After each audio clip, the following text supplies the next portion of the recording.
Entre mega operação contra o PCC, a PEC da segurança e a promessa de isenção do imposto de renda, Lula busca ganhos internos, enquanto na política externa se distancia ainda mais dos Estados Unidos.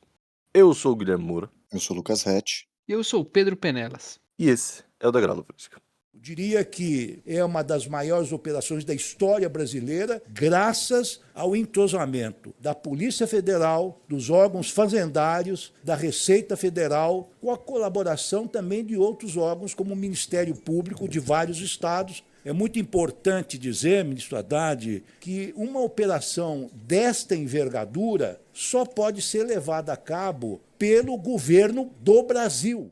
Essa semana nós tivemos falas interessantes do Lewandowski, né, sobre a questão da PEC da segurança pública, chegaram a chamar de o plano real, né, da segurança pública, e na mesma semana nós tivemos uma mega operação, aí todo mundo viu, em vários estados diferentes, da PF contra o PCC, né, em esquemas milionários que iam dos postos de gasolinas até os grandes prédios da Faria Lima. Questão de segurança pública parece ser, aliás, com muita certeza, é o tema principal para o eleitorado, e o governo parece tentar apostar nesse lado também, né, junto do ministro Lewandowski, para angariar, né, conseguir capitalizar esses votos que muitas vezes são longes, né, da esquerda. Fiquei pensando, eu estava escrevendo a pauta, e eu até chamei de momento Felca, porque teve o vídeo e o governo conseguiu articular essa questão do ECA digital e até aprofundar um pouco a discussão de regulamentação de redes sociais, que é um debate que o governo já tem há algum tempo, teve um projeto frustrado aí ano passado. E eu acho que a operação contra o PCC tem esse mesmo momento Felca, assim, do governo em relação à PEC de segurança pública, que é um texto que já tem passado por discussões há muito tempo, ele já foi alterado inúmeras vezes, já todo mês ele vai ser votado e ele nunca é colocado em votação, ele chegou inclusive a ficar um tempo retido com o Rui Costa, porque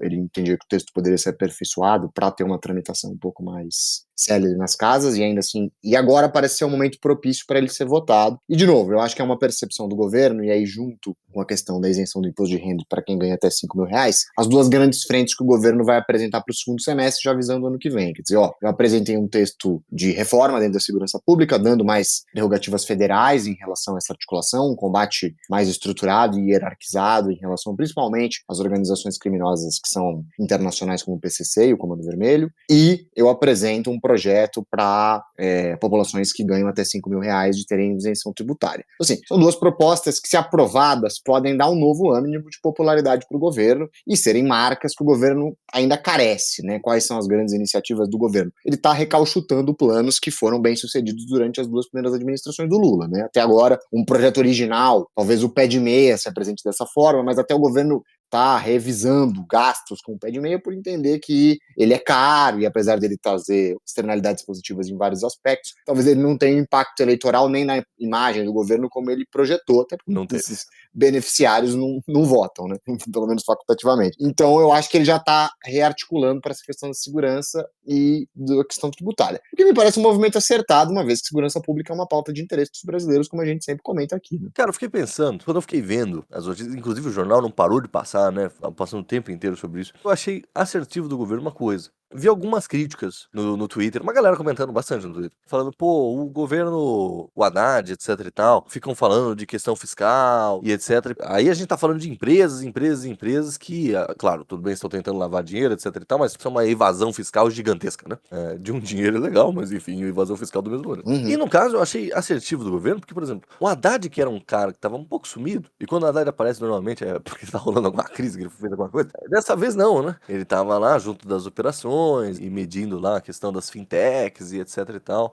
Se antes se reclamava, e o Haddad reclamava disso, de como os ministérios não eram articulados, dessa vez foi se articulado, né? Ou pelo menos foi o que se veiculou na mídia. E também foi a resposta ao grande fantasma do governo nesse ano, que é o vídeo do Nicolas Ferreira, né? Porque eles conseguiram falar que a questão da alteração lá da instituição normativa jogou isso. Virou um fantasma que eu imagino que tivesse assombrado o Planalto aí pelo primeiro semestre, e agora o governo conseguiu apresentar uma resposta. O seu vídeo atrasou em tantos meses vezes, uma investigação crucial para combater o crime organizado, porque a gente não conseguiu aprovar a instrução normativa e o seu vídeo é parcialmente ou totalmente responsável por essa não alteração, né? Mas, de fato, eu acho que o Haddad se apresentou como vitorioso. A imagem dele era de alguém que estava trazendo uma vitória, e geralmente ele é apresentado a chamar quando o governo está em crise, né? O governo precisa fechar as contas, o governo tem dificuldade, então, de fato, o ministro da Fazenda sempre é o pior emprego do mundo, e acho que é uma das poucas oportunidades dentro da gestão Haddad que ele pôde apresentar uma vitória material, quer dizer, essa atuação conjunta dos ministérios apresentou um resultado que a população indiscutivelmente vai aprovar, porque, enfim, é um combate ao crime organizado, é mostrar uma ação conjunta e dar força de novo para a PEC da segurança pública, justificando de que se essas operações fossem realizadas de maneira conjunta, elas poderiam trazer mais resultados positivos. Inclusive, tem até uma disputa de paternidade, né? Porque no mesmo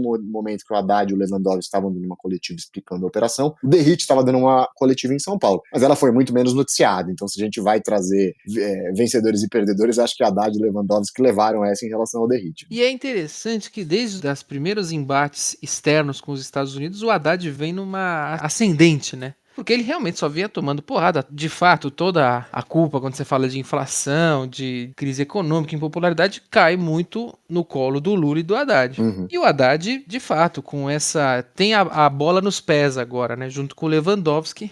Foi um prato cheio pro Haddad, digamos assim, né? Um cara que é malquisto na Faria Lima, acontece algo contra a Faria Lima. Claro que o Nicolas Ferreira odeia ele, é cara de extrema direita, não vai bater... O Nicolas Ferreira atrapalha a investigação. Então, assim, o Haddad parece ter recebido todos os créditos que ele não recebeu por 2 anos. Aí eu discordo um pouco de vocês, que eu não acho que essa... Claro, pra quem é pró-governo, eu acho que funcionou muito bem. Mas, assim, eu não acho que bateu no Nicolas a campanha de... o Nicolas atrapalha a investigação, o Nicolas com o PCC, alguma coisa nesse sentido. Pra ele em si, assim, ele não teve grandes reveses, não. Ficou um bônus sem ônus, sabe?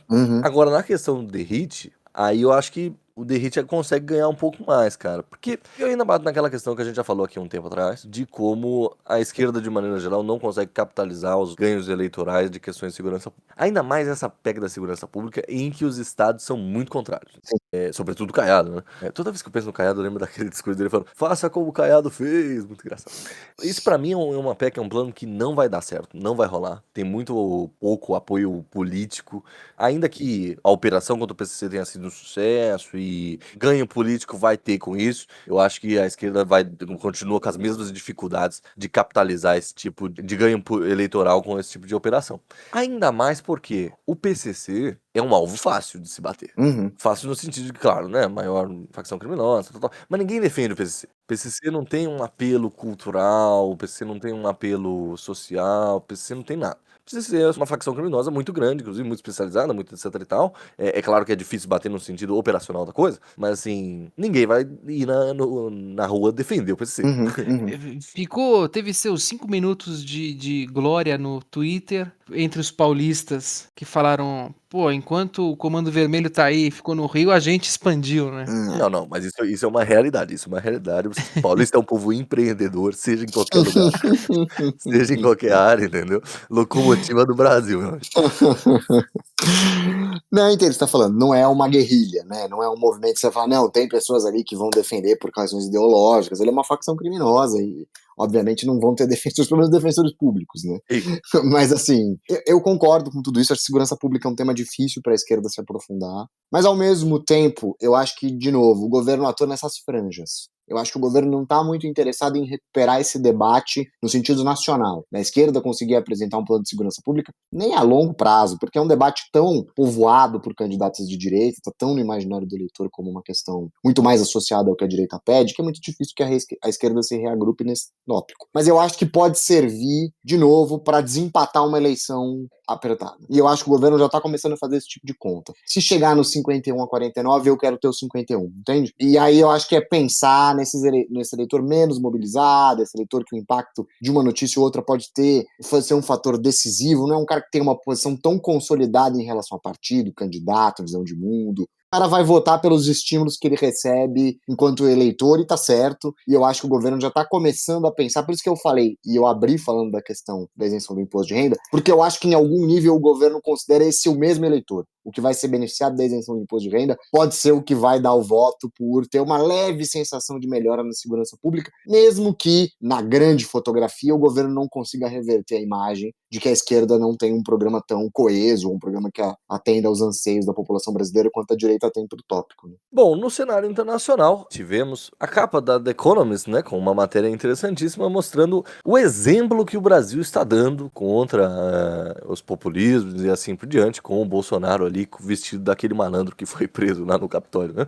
Aí a gente, novamente, igual a outra matéria falando do Lula, né, é uma visão mais rasa, né? Uma visão mais internacional. Né? Eu acho que quem exaltou, te amo, The Economist, não leu a matéria. Porque tudo bem, a matéria critica o Bolsonaro, associa a tentativa de golpe nos Estados Unidos em 2021, mas uma matéria que fala os políticos tradicionais do Brasil querem as reformas e o progresso, pera lá, né? Quem são esses políticos tradicionais? Quem são esses políticos tradicionais? Então, assim, a explorar a bacia da Foz da Amazônia realmente é zelar pelo progresso e pela reforma ambiental, né? É alto lá. Mas é interessante porque essa semana lançaram 2 publicações muito interessantes. Essa, a matéria do The Economist, e um livro chamado O Projeto, do David Graham, que é um jornalista americano, lançou agora no Brasil. E é engraçado como as publicações se conectam, porque o projeto que ele se refere, o Projeto 2025 nos Estados Unidos,